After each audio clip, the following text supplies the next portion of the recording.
This channel does not promote any violent, harmful, or illegal activities. All content provided by this channel is meant for an educational purpose only. Top quality और consistent performance के लिए सिर्फ silver pump नाम याद रखना। প্রধানমন্ত্রী সফরের আগে আলিপুরদুয়ারে কেন্দ্রীয় সরকারের অধীনস্থ চা বাগানে বিক্ষোভ, বকেয়া মজুরি, পিএফ গ্র্যাচুইটির দাবিতে বানারহাট চা বাগানের সামনে বিক্ষোভ শ্রমিকদের। বকেয়া মেটানোর দাবি তুলছেন বিক্ষোভকারী শ্রমিকরা।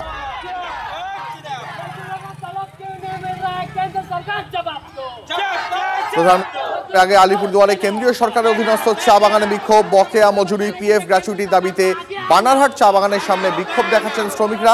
দেখতে পাচ্ছেন সেই ছবি। সকাল থেকে এই বিক্ষোভে সামিল কেন্দ্রীয় সরকারের অধীনস্থ 4টি চা বাগানের শ্রমিকরা। এই মুহূর্তে আমি রয়েছি ডুয়ার্সের বানারহাট চা বাগানে। অ্যান্ড্রুওয়েল কোম্পানির অধীনস্থ এই চা বাগান, যে বাগানের প্রায় শ্রমিকরা 5 সপ্তাহের বেশি সময় ধরে তাদের মজুরি পাচ্ছেন না, এমনকি স্টাফ সাব স্টাফরাও 5 মাসের বেশি সময় ধরে তাদের বেতন পাচ্ছেন না।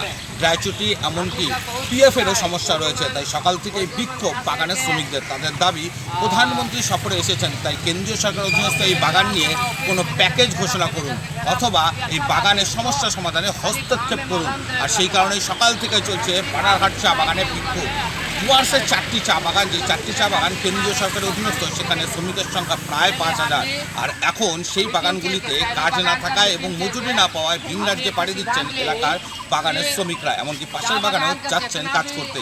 তাই হস্তক্ষেপ চাইছে প্রধানমন্ত্রী এবং কেন্দ্রীয় সরকারের। ডুয়ার্সের বানারহাট থেকে রনি চৌধুরী, TV9 বাংলা। বাংলায় আছেন প্রধানমন্ত্রী, কিন্তু প্রধানমন্ত্রীর আলিপুরদুয়ারের সভাতে আমন্ত্রিত নন দিলীপ ঘোষ। যারা নেতা তারা প্রধানমন্ত্রীর সভায় থাকবেন, আমি সাধারণ কর্মী, দাবি বিজেপির প্রাক্তন রাজ্য সভাপতির। উত্তর বাংলার প্রোগ্রাম আছে, ওখানকার কর্মীরা জনসভা আছে, ওখানকার কর্মীরাই যাবেন। কলকাতায় যখন আসবেন আমরা এখানে থাকবো। যারা লিডার আছেন তাদের প্রোটোকল থাকে, তাদেরকে থাকতে হয় প্রাইম মিনিস্টারের সঙ্গে। আমি কোনো পদাধিকারী নাই, আমি সাধারণ কর্মী হিসেবে এখানে যখন আসবেন সেখানে যাবো। মাঠে সক্রিয় আছে, কর্মীদের সঙ্গে আছি, আমি সাধারণ কর্মী, সাধারণ কর্মীদের সঙ্গেই আছি। আপনার যে অবদান, সেটা কি দল কোনোভাবে অস্বীকার করার লাইনে হাঁটছে? স্বীকার অস্বীকার কে করলো না করলো তাতে কোনো ফারাক পড়বে না।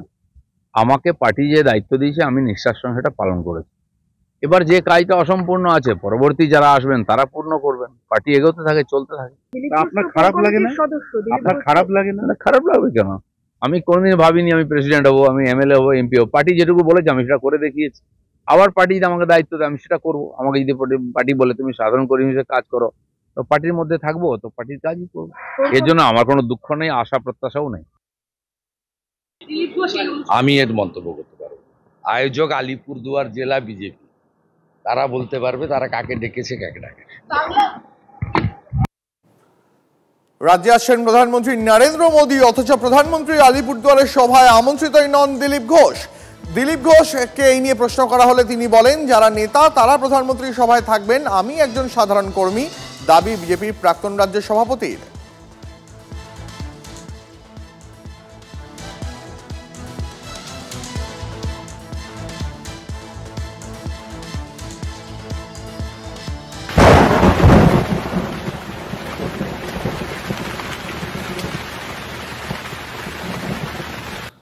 ওয়েদারের খবরে নজর রাখতেই হচ্ছে। বঙ্গোপসাগরে গভীর নিম্নচাপ, দুয়ারে দুর্যোগ। এবার অতি গভীর নিম্নচাপের আশঙ্কা। দুপুরেই বাংলাদেশ উপকূলে ঢুকবে নিম্নচাপ। সুন্দরবন হয়ে স্থলভাগে ঢুকবে অতি গভীর নিম্নচাপ। দীঘা থেকে 130 কিলোমিটার, সাগর থেকে 100 কিলোমিটার দূরে রয়েছে সেই নিম্নচাপ। সাগরদ্বীপ খেপুপাড়ার মধ্যে দিয়ে স্থলভাগে ঢুকবে সেই নিম্নচাপ। আজ 12 জেলায় অতি ভারী বৃষ্টির কমলা সতর্কতা। ঘন্টায় সর্বোচ্চ 60 কিলোমিটার বেগে ঝোড়ো হাওয়া বইতে পারে। ভারী থেকে অতি ভারী বৃষ্টি চলবে কালো, পাহাড়ি এলাকায় ধস নামতে পারে। আরো বিস্তারিত জানবো এই বিষয়ে, ওয়েদার আপডেট সম্পর্কে কমলেশ আমার সঙ্গে রয়েছেন এই মুহূর্তে টেলিফোন লাইনে। কমলেশ, দেখো এই মুহূর্তে যে নিম্নচাপ বঙ্গোপসাগরে রয়েছে সেটা তো ইতিমধ্যেই গভীর নিম্নচাপে পরিণত হয়েছে এবং আরো শক্তি বাড়াচ্ছে। এটা ডিপ ডিপ্রেশন অর্থাৎ অতি গভীর নিম্নচাপ হিসেবে আজকেই দুপুরে মানে আফটারনুনে আজকে দুপুরে সুন্দরবন হয়ে মানে আমাদের সাগরদ্বীপ এবং বাংলাদেশের খেপুপাড়ার মধ্যে দিয়ে এটা স্থলভাগে ঢুকবে। ফলে দেখো এই মুহূর্তে এখনো পর্যন্ত উপগ্রহ চিত্রে যা দেখা যাচ্ছে তাতে মূলত মেঘ বঙ্গোপসাগরের ওপরেই রয়েছে এবং বাংলাদেশে বৃষ্টি হচ্ছে। যত এই গভীর নিম্নচাপ আমাদের উপকূলের কাছে সরে আসবে তত মেঘ ঢুকবে এবং বৃষ্টি হবে। আজকে 12 জেলা, উত্তর এবং দক্ষিণবঙ্গ মিলিয়ে 12 জেলায় অতি ভারী বৃষ্টির সতর্কতা রয়েছে। তার মধ্যে কলকাতাও রয়েছে। কলকাতায় আজকে অতি ভারী বৃষ্টি হতে পারে, আগামীকালও ভারী বৃষ্টির সম্ভাবনা রয়েছে। ফলে বেশ কিছু জায়গায় জল জমে যাওয়ার একটা আশঙ্কা রয়েছে এবং পাহাড়ি অঞ্চলে বৃষ্টি যা হবে তাতে পাহাড়ি এলাকায় ধস নামার একটা আশঙ্কা থাকছে। বেশ, কমলেশ, অনেক ধন্যবাদ। এই মুহূর্তে ছবি দেখাবো আপনাদের। অতি গভীর নিম্নচাপের আশঙ্কা ইতিমধ্যেই উপকূলবর্তী সে সমস্ত এলাকাগুলো রয়েছে সেখানে মাইকিং শুরু হয়েছে। যে নিম্নচাপ তৈরি হয়েছে সেই নিম্নচাপ দীঘা থেকে 130 কিলোমিটার, সাগর থেকে 100 কিলোমিটার দূরে রয়েছে।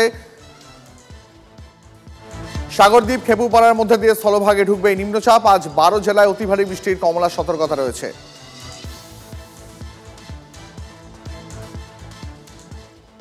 এই মুহূর্তে আমার সহকর্মী শুভেন্দু রয়েছেন আমার সঙ্গে। শুভেন্দু, তুমি একটু আগেও যে ছবি দেখাচ্ছিলে, আকাশ মেঘলা, অল্প বৃষ্টি হচ্ছে, এই মুহূর্তে ঠিক আবহাওয়ার কেমন অবস্থা, কি পরিস্থিতি সেখানে?